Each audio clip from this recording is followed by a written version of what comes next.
maaaring gaya ko ay hirap din kayong paniwalaan kung totoo nga ba ito. Laki ako sa simbahan at hindi naniniwala sa kulam. Pero nagbago ang aking pananaw nang maranasan ko na ang pait ng salamangkang ito. Lumaki ako sa probinsya at senior high school ako noon. Nag-umpisa ang lahat sa simpleng rashes sa aking mata. Hindi ko naman masyadong pinansin yun. Sabi din ng nanay ko na baka daw naiirita lang sa hangin kasi nga nasa bukid ang school ko. Panahon ng anihan nun kaya maalikabok palagi. Pumapasok pa din ako dahil hindi naman masyadong nakakaabala sa akin. Pero isang araw, pagkagising ko, meron na ding rashes sa gilid ng ilong ko. Pinipilit ako ni mama magpa-check up pero hindi ako sumama dahil may pasok. Isang gabi, nagising ako sa pagkakatulog kasi hindi ako makahinga ng maayos. Wala naman akong sipon para magpara ang ilong ko. Bumaba ako, naghilamos at pilit kong isinisinga yung nararamdaman ko nakabara. Feeling ko may sugat na din kasi nga masakit na siya. Nagising ang tatay ko at tinanong niya kung bakit gising pa ako. Sinabi niya na uminom daw ako ng gamot. Kinabukasan, nagpunta kami sa ENT. Sabi ng doktor, posible daw na nakutkot ko ang ilong ko kaya na-infeksyon. May oral medicine na inireseta at ointment para sa sugat. Pero hindi naman daw nagwakas ang hirap ko. Nagsimula na magkaroon ng sugat ang likod ng tenga ko. Hindi ito gumagaling bagkus ay dumadami pa. Pagkatapos sa tenga, nagkaroon na din ako sa batok na umakyat na din hanggang sa ulo ko. Kung saan-saan na kami nagpunta, ENT, derma, pero hindi naman ako gumagaling. Dahil sa sakit ko ay naapektuhan na rin ang pag-aaral ko. Pasulpot-sulpot na lang ako sa school. Pinipilit kong pumasok kapag kaya ko. Hindi ako masyadong nakikipag-usap o tumatabi sa mga classmate ko. Amoy balansa kasi ang sugat ko. Hindi ito gaya ng sugat na parang galis kundi para itong napasok. Parang natapunan ng mainit na tubig ko kaya ay parang naplansya na nagtutubig pa. Kumakatas talaga kaya malakas ang amoy. Pagtuyo naman, parang binabanat yung mga parte na may sugat. Tapos, makikita mo na para siyang lupa na nabibitak. Bigla itong kakati kaya makakamot ko tapos sasakit na siya at magdurugo. Sobrang hirap talaga. Pero may mas matindi pa. Pagka-graduate ko na high school, mas lalo na siyang lumala. Naubos na ang ipon ng mga magulang ko kakabili ng gamot ko at kadadala sa akin sa ospital. Naging madalas ang pagpapablood test sa akin. Inaalam nila kung may psoriasis ba ako o baka may sakit na ako sa dugo kaya nai-infect ang balat ko. Dumating na din sa point na lagi na akong nasa ospital. Isang buwan, minsan ay higit pa. Kung ano-ano ng sakit ang dumapo sa akin. Dehydration, ulcer, anemia at iba pa. Humina na ang immune system ko dahil halos hindi na ako makakain ng maayos. Hindi ko namatay kung ano nangyayari sa akin pero nadadagdagan pa ang mga sugat ko. Hindi naglaong na may sugat na din ako sa gilid ng bibig na mas lalong nagpapahirap sa akin. Hanggang sa buong katawan ko ay may sugat na. Mukha na akong alien. Hindi ko na matingnan ang sarili ko sa salamin dahil sa nakakadiri at nakakatakot kong itsura. Hindi ako nakakatulog ng maayos. Kailangan kong baguhin ang pwesto ko from time to time dahil naninikit ang sugat ko sa kama. Nakalbo na din ako dahil sa di gumagaling na sugat sa ulo ko. Dumating na din sa punto na ayoko nang pumunta sa ospital. Nagsawa na ako sa paulit-ulit na gamutan na wala namang nangyayari. Isang beses, Nagising na lang ako dahil kinukutkot ng mga daga ang mga sugat ko. 4 sila. 2 sa ulo at 2 sa paanan ko. Hindi maintindihan ng tatay ko kung bakit pinapalo na niya ang mga daga pero ayaw pa rin akong tantanan. Sa takot ko ay nagmamadali ako umakyat sa kwarto ng mga magulang ko at doon lang nila ako nilubayan. Isang araw, nagpunta ang lola ko sa bahay. Nang makita niya ang kalagayan ko ay nagulat siya at naawa sa akin. Sabi niya, hahanap daw sila ng albularyo. Lahat daw ng pwedeng gawin ay gagawin nila mapagaling lang ang karamdaman ko. Yun ang dahilan kung bakit patuloy akong lumalaban. Sa gitna ng madilim na pagdurusa ay nagsilbing liwanag ko ang suporta ng aking pamilya. Dinala ako sa iba't ibang albularyo. Mas matitindi pang hirap ang pinagdaanan ko. May nagpaalay ng manok. May nagpasulog ng baon ng nyog at pinahid sa sugat ko ang uling nito. May nagpahid ng langis ng nyog. Langis na may apdo ng ahas. May gumamit ng kandila. Typewriting pad. May palito. At ang pinakamatindi, may nagpahid sa sugat ko ng kumukulong langis. Lahat na yata ng klase ng pagsigaw at pag-iyak na gawa ko noong mga oras na yun. Di na kinaya ng tatay ko na panoorin ako habang ginagamot. Siya na din ang nagsabi na huli na yun. Itigil na daw ang pagpapagamot dahil baka yun pa daw ang ikamatay ko. Kaya tumigil na kami sa bahay. Dinadala pa rin ako sa ospital paminsan-minsan pero itinigil na ang pagpapaalbularyo. Sa kasamaang palad ay nagtuloy-tuloy pa din ang hirap ko. Hanggang sa may nakapagsabi sa tatay ko na may magaling daw na albularyo na kakilala ng kumpare niya. Subukan daw namin. Sumugal na kami. Muling pinagpatuloy ang panggagamot sa akin. Nang dalhin ako sa albularyo ay nagulat ako nang biglang sumigaw ito at sinabi, "Huwag ka nang pumasok. Hindi kita mapapagaling dahil wala ka namang paniniwala sa akin." Kinausap ako ng magulang ko. Kinumbinsi ako na pagbigyan ng natitira naming tsansa para ako'y mapagaling. Pumayag na rin ako at inisip ko na lang na baka yung albularyo na talaga ang pinadala ni God para mapagaling ako.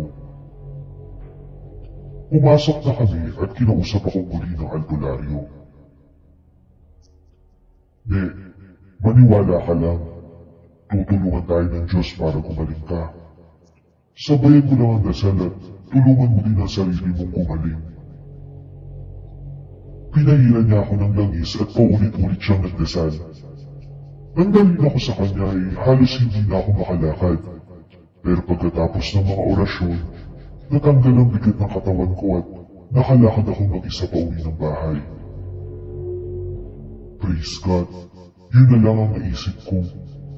Ilang ulit pa kami nagpabalik-balik sa albularyo hanggang sa tuluyan ng bumuti ang kalagayan ko. Sa biyaya ng Diyos ay naglaho na ang mga sugat sa katawan ko, kasabay ng paghilom ng galit ko sa tao kumulang sa akin. Mahirap mang ipaliwanag ang naging karanasan ko. Ang mahalaga ay natutunan kong kumapit sa Panginoon at magtiwala na gagaling ako. Naging makapangyarihan man ang salamanca ng ulam sa buhay ko. Naniniwala pa rin ako na higit na makapangyarihan ng Diyos na lumalang sa atin. Salamat sa albularyo na naging instrumento ng Diyos sa pagpapagaling sa akin at sa pamilya ko na hindi sumuko para may salba ang buhay ko.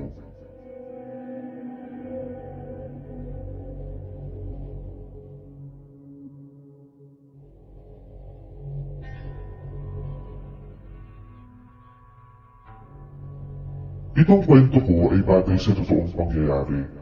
Isa lamang ito sa mga libo-libong kaso ng kababalaghan na nalutas sa mga magulang ng kaibigan ko. Sikat na manggagamot sa aming lugar ang mga magulang ng kaibigan ko. Isang araw, habang nakatambay kami sa labas ng bahay nila kasama ang kaibigan ko, may humintong magarang kotse sa tapat namin at hinahanap ang mga magulang niya. Nung nag-uusap na sila sa kubo, narinig namin mula sa asawa ng pasyente na nagsimula ang lahat nang umuwi sila ng Bicol ng kanyang asawa na si Man. Nung namatay daw kasi ang tatay ng kanyang asawa, ay pinauwi daw ang lahat ng mga anak sa Bicol para sa mga iniwang lupa na pinamana sa mga magkakapatid. Yung sa asawa niya ang pinakamalaking lupa na pinamana, kaya tuwang-tuwa daw silang mag-asawa. Nagkaroon daw ng problema nung umuwi na sila ng Maynila dahil napapansin daw ng asawang babae na iba na yung kinikilos ng asawa niyang lalaki. Nagsasalita daw ito ng mag-isa at sumisigaw at parang isipata na din kumilos. Nagdesisyon daw ang babae na dalhin sa mental hospital ang asawa niya dahil makawala na ito sa katinuan. Matapos magkwento ay agad-agad na nag-ayos ang tatay ng friend ko at sinabi niya sa babae kung pwedeng makita ang bahay nila. Sumama kami ng friend ko dahil kami yung alalay ng tatay niya. Pagdating namin sa bahay ng mag-asawa, napansin namin na napakaganda ng bahay nila. Kumpleto sa gamit at malinis at malaki ang bahay. Pagpasok ng tatay ng friend ko, nagsalita siya at sinabi niya na yung mga kamag-anak nila sa Bicol ang may kagagawan kung bakit nangyari yun sa asawa niya. Hindi daw baliw ang asawa niya. Nawala daw ito sa katinuan dahil may ginawa ang mga kamag-anak niya sa kanya. Nagulat yung babae sa narinig. Tinanong ng tatay ng friend ko yung babae kung papayag daw ito na may ilagay siyang proteksyon sa bahay nila. Pero kailangan ay lumabas sila kasama ang mga anak niya. Pumayag naman yung babae at lumabas silang lahat sa bahay. Kaming tatlo lang ang natira sa loob. Una ay nagdasal ng gabi ng tatay ng friend ko. Tapos ay may binoon siyang maliliit na supot sa bawat kanto ng bahay. Medyo madilim na nung matapos na kami. Sinabi ng tatay ng friend ko dun sa babae na bukas na bukas ay puntahan daw nila ang asawa nitong nasa mental hospital. Pumayag naman ito. Kinabukasan, maaga kaming pumunta sa nasabing mental hospital para kunin na ang asawang lalaki. Nagwawala ito pati sa sasakyan. Tulong-tulong kami na hawakan siya at pinapakalma. Nung makarating na kami sa bahay nila, halos ayaw bumaba at pumasok ng lalaki. Pansin namin na napakabigat nito. Halos sila na kami na bumubuhat sa kanya pero hirap na hirap pa din kami na maipasok siya sa bahay. Nang maipasok na namin siya sa loob, ay bigla itong sumigaw. Humiga ito at maya-maya ay sumbukan ng napakadami. Kulay brown ito at may amoy na hindi namin malaman kung ano. Matapos niyang sumuka ay kumalma na ang lalaki at naupo sa sofa nila. Tahimik itong nakatitig sa amin at parang nagtataka kung nasan siya at sino kami. Ikinuwento ng asawa niya yung mga nangyari sa kanya at hindi makapaniwala yung lalaki sa mga narinig niya. Pagtapos ay kinausap ito ng tatay ng friend ko at sinabi na may naiingit daw sa kanya na kamag-anak niya dahil sa pinamanang lupa kaya daw siya nagkaganon. Pagkatapos nun ay abot-abot ang pasasalamat ng mag-asawa sa tatay ng friend ko.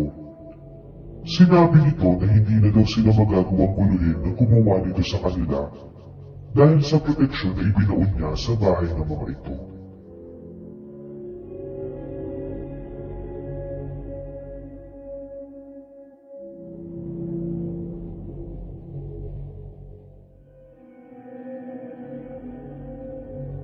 Taga Cagayan de Oro po ako at nangyari itong karanasan ko noong July 2009. Nakatanggap kami ng text galing sa probinsya na namatay na daw ang tatay ng kinakasama ko. Taga Lanao del Norte sila. Agad kami nagbiyahe kasama ang mga anak namin at nakarating kami doon kinagabihan. Nang gabing iyon ay dumating din ang mga kapatid ng kinakasama ko. Nakipag-usap ako sa nanay ng kinakasama ko at tinanong ko na rin kung ano ba ang dahilan kung bakit namatay ang asawa nito. Sinabi ni Mama na kinulang daw ito dahil may nakaalitan nito mga ilang buwan na ang nakaraan. Tungkol daw ito sa chainsaw na pinapaalkilahan ni Papa. Nadiskubre daw niya na yung nag-aarkila ay ginagadyo siya, kaya hindi na niya pinaalkilahan yung chainsaw. Nagalit naman daw yung nag-aarkila dahil pangangamoy lang daw sa bundok ang ikinabubuhay nito. Simula noon ay nagkasakit na daw si Papa at pabalik-balik na ito sa ospital. Walang naging pagbabago kaya naman pinatignan nila ito sa manggagamot. Sinabi ng manggagamot na kinulang daw si Papa nung kagalit nito. Ilang buwan din na naging gamutan pero hindi daw talaga tumitigil yung nagpakulang. Hanggang sa sumurrender na lang si Papa. Bukod sa kwentong ito, ay nabanggit din sa akin ni Mama na may alagang sigbin daw si Papa, pero hindi siya natulungan nito. Hindi ko na lang inalam ang kwento tungkol dito kasi medyo nawiwirtuhan na din ako. Sinabi din ni Mama na bago daw malagutan ng hininga si Papa, ay sinabihan daw siya nito na ibuka ang palad niya dahil may iluluwa daw ito na kailangan niyang saluhin. Kaya lang, natakot si Mama kaya hindi daw niya ginawa.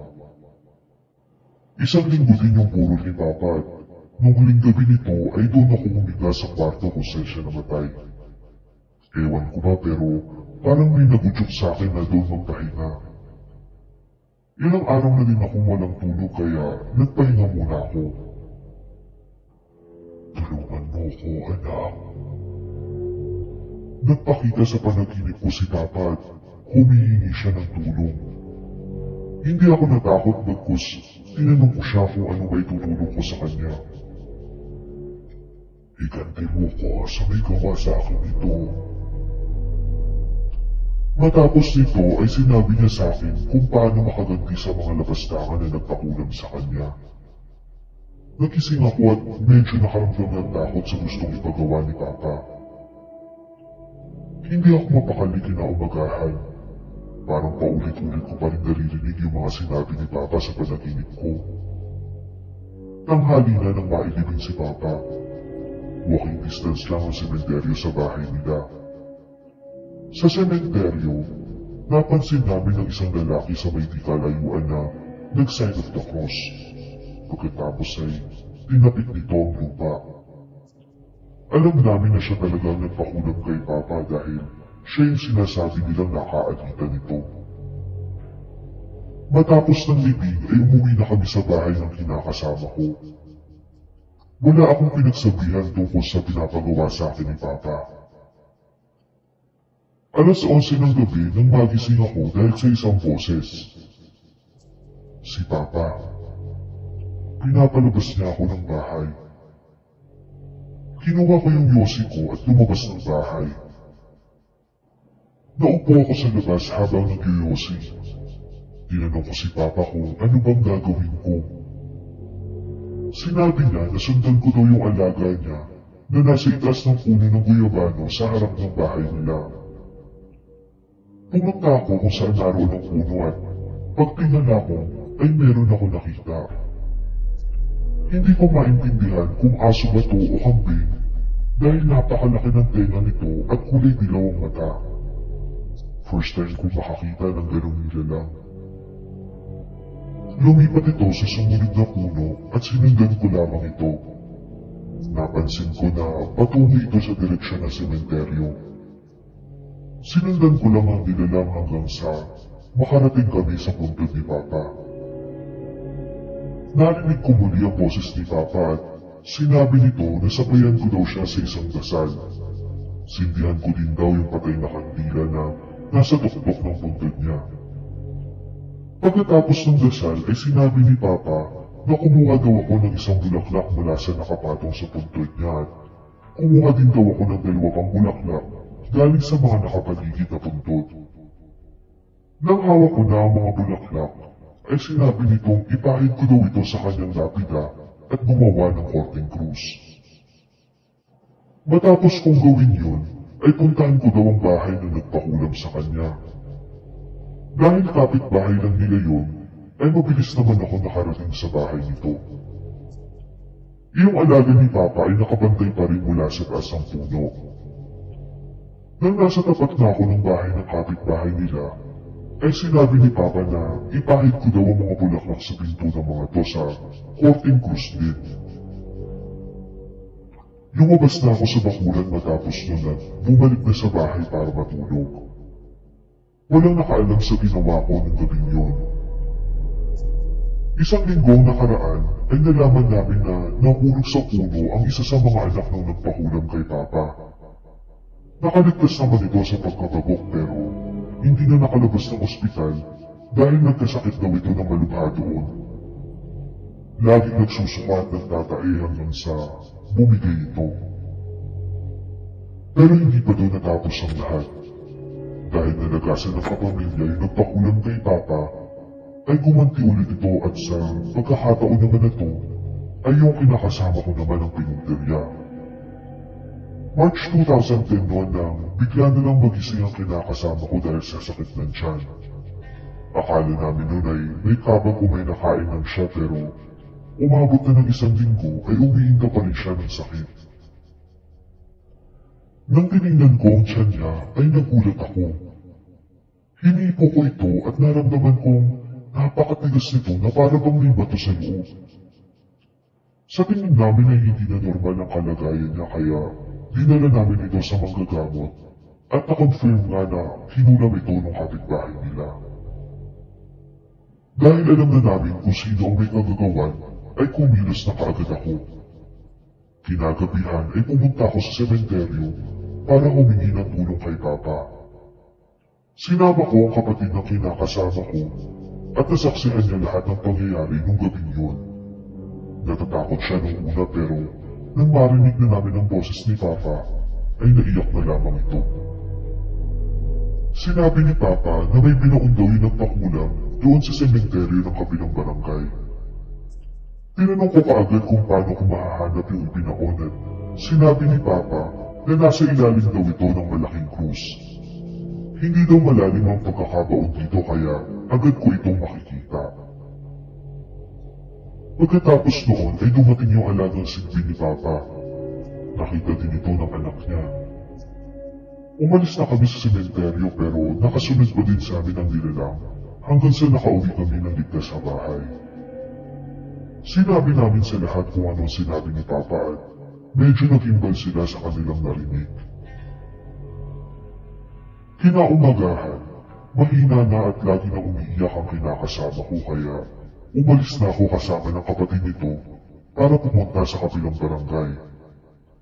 Nang makarating na kami sa sementeryo, ay simulan na namin hanapin kung ano man yung ibinaon. After 20 minutes ng paghahanap, ay may nakita kami isang kulay itim na tela. Maliit lang ito at nakarolyo sa itim na sinulit. Binuksan namin ito at nagulat kami sa laman. May papel dito na may nakatusok na karayom at nakasulat dito ang buong pangalan ng kinakasama ko kasama ang buong pamilya namin. Galit na galit ako sa nakita ko at lulusubin ko na sana ang kapalasang kapitbahay pero inawat ako ng kapatid ng kinakasama ko. Pagka-uwi namin ay bumuti na ang pakiramdam ng kinakasama ko at nagpasya kami na umuwi na ng Cagayan de Oro matapos ang isang linggo. Akala ko doon na matatapos ang lahat. July 2010, nagkasakit bigla ang baby namin. Nagtataka kami lahat dahil napakalusog naman ito. Kapag dinadala namin siya sa health center, ay maayos naman siya. Pero tuwing gabi ay lagi itong umiiyak. Hindi na ito nakakatulog at lagi nagtatae hanggang sa umabot na ng 3 araw ay hindi na ito dumidede.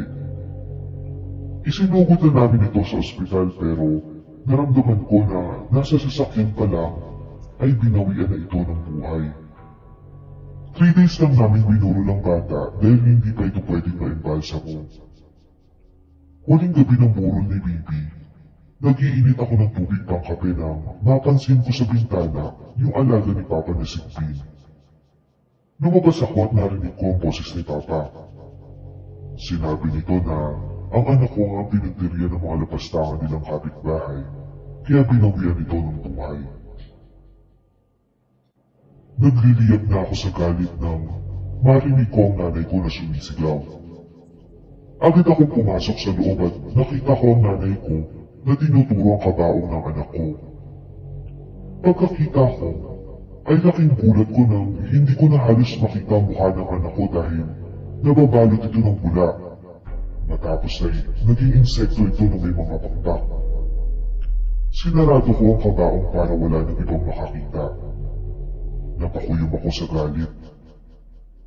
Gaganti ako. Anak ko ang kinuha nila. Anak din na magiging kabayaran. Matapos ilibing si Bibi ay natulala ako sa sobrang lungkot. Lagi kong naaalala ang baby ko. Labis ako nasasaktan lalo kapag nakikita ko yung picture niya sa kwarto namin na nakangiti. Dumating ang ika-40 days ang baby ko. Habang natutulog ay napanaginipan ko ito. Nakita ko itong umiiyak ng dugo. Aatras na sana ako nang maramdaman kong may nakahawak sa likod ko. Nakita ko si Papa at lumapit sa kanya ang baby ko. Papayag ka bang walang hustisyang ginawa nilang pagtagay sa anak mo? Uubusin nila ang pamilya mo. Nakita mo yun sa papel na nahanap mong nakalibing sa ilalim ng krus. Nagising ako matapos nun pero biglang bumulaga sa akin ang isang itim na tela na may kamay. Bigla akong sinakal nito. Nagdasal ako sa Diyos na sana ay bigyan niya ako ng tulong. Mabilis na naging pangyayari. Bigla na lamang may humabrot doon sa itim na tela para itong puting usok. Nagtatalo yung itim na tela at puting usok hanggang sa umalis na yung itim na tela at lumabas sa bintana. Kitang-kita ko lahat yun. Tulog na tulog pa rin yung kinakasama ko sa tabi ko. Lalabas na sana ako para uminom ng tubig nang biglang may humawak sa kamay ko. Pagkalingon ko ay nakita ko yung kinakasama ko na tulog pa rin pero may higpit ang pagkakahawak sa akin. Ginising ko siya. Nang magising ito ay kinento niya sa akin yung panaginip niya. Buti nga daw at ginising ko siya dahil sa panaginip daw niya ay nakita niyang may itim na tela na sumasakal sa akin. Tinulungan daw niya ako at nakipag-away siya dito. Kinilabutan na lang ako sa kwento niya. Ibig bang sabihin na siya yung puting usok na nakita ko. Hindi ko na sinabi sa kanya ang mga nangyari. Kinabukasan ay pumunta ako sa sementeryo para isagawa na ang paghihiganti. Dala ko ang mga damit ni baby na hindi pa nalabahan. Naghintay ako mag-alas 3 ng hapon bago simulan ang aking pakay. Nagsindi ako ng itim na kandila at nagsambit ng dasal na Latin. Habang nagdarasal, ay naririnig kong iba pang kaluluwa sa sementeryo kasama si Papa na sumasabay sa akin sa pagdarasal. Pagkatapos ay kinuha ko ang dala kong kutsilyo at sinugatan ko ang aking kamay. Pinatulo ko ang dugo ko sa lupa sa harap ng puntod ni Bibi. Matapos nito ay umingay ang paligid na animoy sumisigaw ang mga kaluluwa. Narinig kong sinabi ni Papa na kailangan ko na daw umalis bago matapos ang alas 3 kung hindi ay hindi na ako makakalabas ng sementeryo. Nagmadali akong lumabas ng sementeryo at nagpagpag na din ako bago umuwi sa bahay para hindi ako masundan ng mga kaluluwa. Isang linggo ang nakalipas nang pumunta ulit kami sa Lanao del Norte kasi birthday ng kapatid ng kinakasama ko. Pagdating namin doon ay naging napakasaya na pagdiriwang. Nasa kalagitnaan kami ng inuman at kwentuhan nang biglang nagkagulo sa kapitbahay. Tinignan namin kung anong pinagkakaguluhan nila. Nalaman namin na isusugod sa ospital yung 1-year-old na apo ng kapitbahay nilang nagpapakulam. Kinabukasan ay napansin na namin na may mga upuan at mesa na sa labas ng bahay nila. Sumunod ay dumating na din ang kabaong ng kanilang apo.